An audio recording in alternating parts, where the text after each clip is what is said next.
Beskot. Insoraadin jan. Wala lo barreessa gurra naa barkisa. Gurra bichaatti amanii jal'isa. Insoraadin jan. Wala lo barreessa kutaa sagal keessa. Eebata barattoota kiyyaa. Barattoota kan galaartanii fulbaana nagachuu. Maal kun? Kottu malos. Astamaari nama sin barbaadaam. Oli kisi maaloo? Galgala abbe. Abee.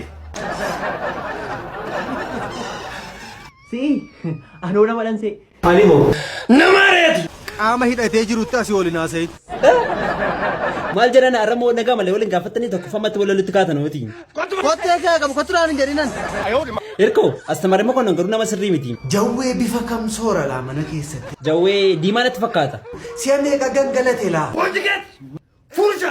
Instructor hirkoo ragorta hin arrabsitanii astamaari ma kononiin. Hin barbaadu. Instructor anatu siniin jedhee arrabsa. Dirqamaay. Hin sodaatan miti. Hirkoo arrabsati. Maa innati titiisi nama. Sittan haasaara maal arraba cufattee dhufte. What a generation. Safuudha boo. Astamaari hirkoon garuu maaloodha. Salphaan kun. Du'a adurreensi ajjeesasi. Hirkoo tasgabbaa'ame astamaari ma konon nama guddaadha waan ta'eef dhiifama gaafadhuun. Dhiifama naa godhaa. Dhiifamni hin jiru. Balleessanii dhiifama naan jettaa. Seexanaan na dogoggorse dhiifama naa godhaa.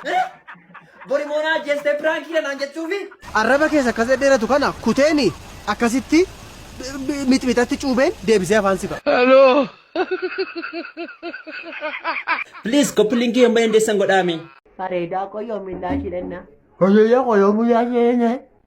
Fokkistuu kana nan fuudhee moo lafaan argadda deem fuudhee dhaga kanan. Maali bareedduudha maalan ta'e? Maali bareedduudha maalan ta'e?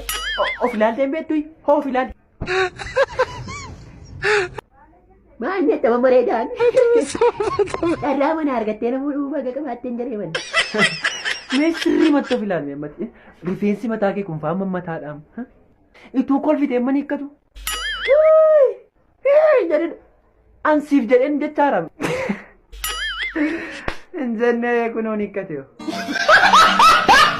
Kottumee gurbaa kottu waraqata wayyaa dubbisi. Waabba. Oonee waraqata kana yoonni tikin dubbisime. Waraqata dubbisime. Iddoo sargiin ta'e tilaatan dubbisi. Sargii dannoo. Maal jedhare sargii akka ta'e ergee dubbisi kaa bakka sargiin ta'e tilaatan Maal dubbisi. sargii Sargii kunoo. Jedhare dubbisi. Obbo Abbaan Geexee jedhe. Obbo Abbaan Geexee. Waan beekuyi. Obbo Abbaan Geexee boor. Maal gungumtaa dubbisi kaateeraan. Maal Dubbisaan jira miti re'aa bakka bitta dubbisatu waccoo. Maal gungumtii kun dubbisi seeraan. Dubbisaan jira. Dubbisi kana galaan jiru. Maarree dubbisaan jira jedhame. Atam akka gootu. Maan abbaa maa dubbisaan jira miti gaachi. Minaan mana kanaa nyaati. Sareen koo nyaatu. Naaduutti sareen koo nyaatu. Minaan mana kanaa nyaatiin mana barumsaas hin dhaqin. Ani inni qottisa qottu amma kan dubbisu nama ron dubbise. Amma inni qottisa qottu amma kan dubbisu. Maarree dubbisaan jiru. Dubbisa isa unan kala karin baay'ee baay'ee laa gootu.